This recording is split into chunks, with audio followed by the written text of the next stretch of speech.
After the SAT results came out, Ethan Blake, the poorest student in our class, had scored just over 660, and yet, he somehow managed to convince my two childhood friends to apply with him to the worst community college in the state. Under his influence, they both happily agreed to go to the same school as him. I tried to talk some sense into them over and over, but they accused me of having bad intentions, of just being jealous of Ethan. When that didn't work, I reached out to their parents. At the very last minute before the application deadline, I managed to get their choices changed, securing them spots at a good university. Ethan had no choice but to enroll in the community college alone. Less than 6 months later, news broke that he had jumped from a campus building. After Jessica Miller and Megan Flores went to the school to claim his body, they came back and dragged me up to the rooftop. If you hadn't stopped us from applying to the same school as Ethan, they said, he never would have been bullied into jumping to his death. Now you can die with him. Without hesitating, they pushed me off the roof. I hit the ground and shattered into pieces. When I opened my eyes again, I was back at the exact moment they decided to follow Ethan to that community college. This time, I'll just stand back and watch them throw their lives away. Ethan is right. Better to be a big fish in a small pond than a small fish in the big sea. I've decided to apply to a community college with him. With our abilities,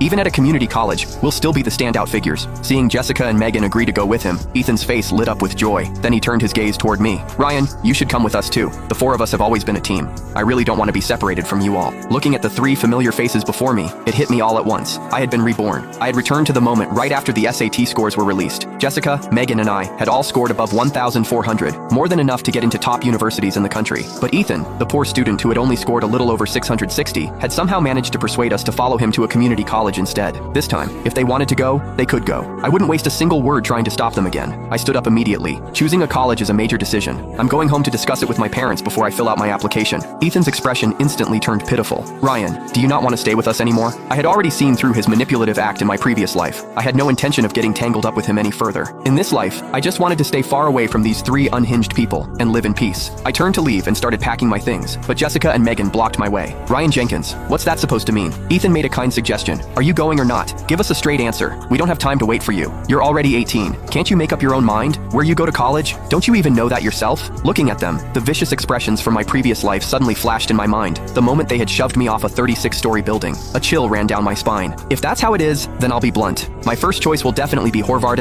or Stanford University. As for that no-name community college, you can go ahead and attend it yourselves. The moment my words fell, tears immediately welled up in Ethan's eyes. Ryan, what do you mean? Are you looking down on me for only being able to get into a community college? Megan hurriedly pulled out tissues and wiped his tears. Don't cry, Ethan. Even if you go to a community college, we're willing to go with you. So what if some people get into a top university? In the end, they'll just end up working like everyone else. I don't know where all that arrogance comes from. Jessica turned on me sharply. Ryan, I think you're just jealous of Ethan, so you're deliberately putting him down. Apologize to him right now. Otherwise, don't expect us to ever talk to you again. Their blatant defense of Ethan chilled me to the bone. I had grown up with them. For as long as I could remember, Jessica and Megan had been like family to me. They once swore they would treat me well for a lifetime,